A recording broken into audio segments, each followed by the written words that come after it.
অনেকেই কিন্তু এবছর বোর্ড এক্সাম অ্যাপিয়ার করছো, ক্লাস 10-এ মাধ্যমিক, ক্লাস 12-এ উচ্চ মাধ্যমিক অথবা অন্যান্য বোর্ডের বোর্ড এক্সামস। তোমাদের প্রিপারেশন কেমন চলছে? তোমরা নিশ্চয়ই সারা বছর প্রিপারেশন নিয়েছো, ভালো করে পড়াশোনা করেছো একটা বছর, কিন্তু লাস্ট মিনিটে যদি গিয়ে পড়াশোনাটা ঠিকঠাক না করো তাহলে যত ভালোই প্রিপারেশন থাকুক না কেন পারফরমেন্স কিন্তু আপ টু দ্য লেভেল হবে না।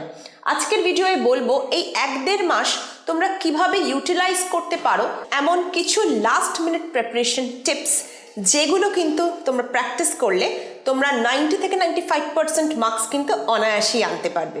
কিছু বলবো পড়াশোনা করার পদ্ধতি, কিছু বলবো শরীর আর মনকে ঠান্ডা রাখার পদ্ধতি। দেরি না করে চটপট শুরু করি, চলো।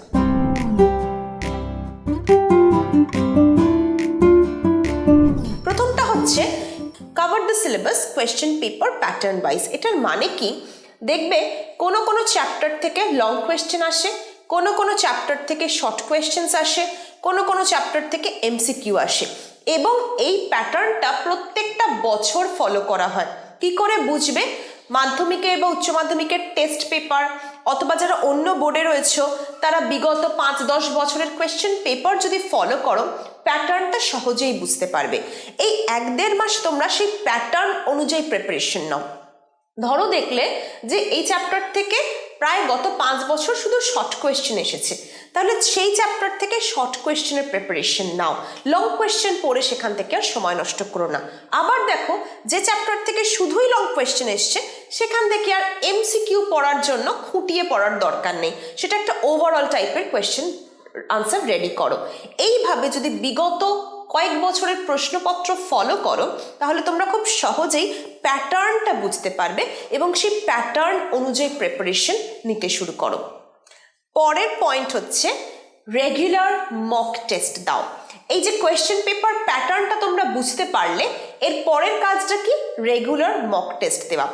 কোয়েশ্চেন পেপার থেকে একটা মক টেস্টের পেপার সিলেক্ট করো এবং সময় ধরে খুব অনেস্ট ওয়েতে পরীক্ষাটা দাও। বাবা মাকে বলো যে আমি 3 ঘন্টা এখন পরীক্ষা দেব, তোমরা কিন্তু আমায় ডিস্টার্ব করো না, ফোনটাকে দূরে সরিয়ে রাখো, একদম পরীক্ষা দেওয়ার মতো করে পরীক্ষাটা দাও। এরপর টিউশন টিচার থাকলে বা নিজেই বই খুলে চেক করতে পারো, দেখো কতটা নম্বর পাচ্ছ। আর একটা টিপস বলছি, 3 ঘন্টার যদি পরীক্ষা হয় চেষ্টা করো সেটা 2 ঘন্টা 15 মিনিটে শেষ করতে, কারণ যত কম সময় তাড়াতাড়ি শেষ করতে পারবে পরীক্ষার হলে গিয়ে নার্ভাসনেসটা কমবে, কি করে শেষ করব এই টেনশনটা থাকবে না। প্লাস তোমরা একটা হলে বসে রিভাইজ করার সুযোগ পাবে। হলে বসে যদি রিভাইজ করতে পারো না দেখবে অনেক ছোটোখাটো ভুল কিন্তু তোমরা নিজেরাই চেক করতে পারছো। তাহলে 2 নম্বর পয়েন্ট হচ্ছে regular subject wise mock test দাও। 3 নম্বর হচ্ছে high concentration and more hard work. এই লাস্ট কিছু মাস কিন্তু আমাদের পুজো উৎসব এই করেই কেটে গেছে, এইবার কিন্তু যেটুকুনি সময় বাকি আছে সেটাকে কাজে লাগাও, আরো বেশি করে হার্ডওয়ার্ক করো। দেখো হার্ডওয়ার্কের কিন্তু কোনো বিকল্প নেই। আমি কখন বলবো না যে এই শর্টকাটটা করলে তোমরা 95% পাবে, হার্ডওয়ার্ক করার দরকার নেই, না। প্রত্যেকটা মানুষ যারা সফল হয়েছেন যে কোনো ক্ষেত্রে পরিশ্রম করেছেন। নিয়মানুবর্তিতা, পরিশ্রম, ডিসিপ্লিন এইগুলো কিন্তু জীবনে খুব প্রয়োজন সাকসেসফুল হওয়ার জন্য। তাই এই সময়টা সোশ্যাল মিডিয়া থেকে একটু বিরতি নাও, টিভি একটু কম দেখো। 1-1.5 মাসের ব্যাপার, পরীক্ষা হয়ে গেলে তারপর কয়েকটা দিন আবার আনন্দ করবে, কিন্তু জীবনের এই সময়টা চলে গেলে কিন্তু আর ফিরে পাবে না। তাই জন্য এই সময়টা একটু সোশ্যাল মিডিয়া, ফেসবুক, ইনস্টাগ্রাম এগুলো থেকে বেরিয়ে এসো, লগ আউট করে দাও। অ্যাকাউন্ট তো তোমার থাকলোই, পরে গিয়ে আবার লগ ইন করবে। এই সময়টাকে একটু হার্ডওয়ার্ক করো, যা পড়তে আরো বেশি সংখ্যক পড়ো, মিনিমাম 6 থেকে 8 ঘন্টা টানা পড়ো। পড়লে দেখবে অনেক জিনিস আবার করে রিভাইজ হচ্ছে। এই সময় মনে হবে যে আরে ওই জিনিসটা আমরা একটু ভুলে গেছি, মনে হচ্ছে আগে কি পড়েছিলাম কিছুই মনে পড়ছে না। এইগুলো কিন্তু যদি কভার করতে চাও তাহলে high concentration and more hard work কিন্তু প্রয়োজন। 4 নম্বর পয়েন্ট হচ্ছে উইক এরিয়াসগুলোতে লাস্ট মিনিট প্রিপারেশন করো।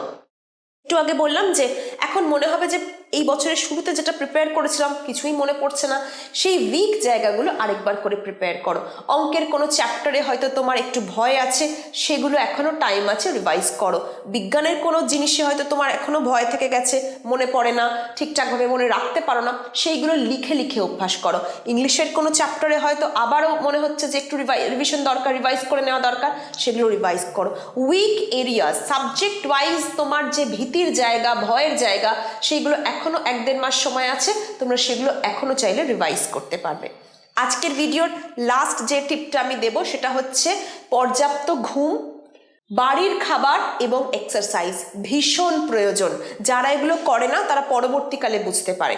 আচ্ছা, ঘুম কেন প্রয়োজন? ঘুমটা যদি 8 ঘন্টা ঠিকঠাক করে ঘুমো, দেখবে তোমাদের স্ট্রেস, মেন্টাল স্ট্রেসটা কম পড়ছে।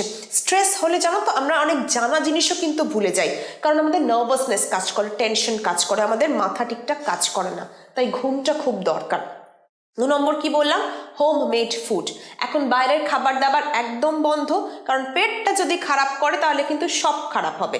অনেক সময় পরীক্ষার হলে গিয়ে অনেকের ভমিটিং টেন্ডেন্সি হয়, পেট গন্ডগোল হয়।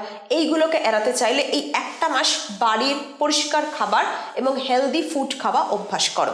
আর থার্ড, এক্সারসাইজ। হালকা এক্সারসাইজ, মেডিটেশন এগুলো করো, তাতে মন শান্ত থাকবে, শরীর শান্ত থাকবে এবং তোমাদের অনেক এনার্জি বাড়বে। ঘুম ঘুম পাওয়া, লেজিনেস এইগুলো কিন্তু চলে যাবে যদি প্রপারলি এক্সারসাইজ সাথে হোমমেড ফুড খাও। আশা করব তোমাদের পরীক্ষা খুব ভালো হবে। পরীক্ষা রিলেটেড আরও অনেক টিপস কিন্তু আমি এই সিরিজটায় আর কিছুদিন পরপর দিতে থাকবো। তোমরা চোখ রেখো। ভালো লাগলে অবশ্যই জানিও কেমন লাগছে ভিডিওসগুলো। বন্ধু বান্ধব যারা বোর্ড এক্সাম দিচ্ছে তাদের সাথে শেয়ার করতে ভুলো না। দেখা হচ্ছে পরের ভিডিওয়ে।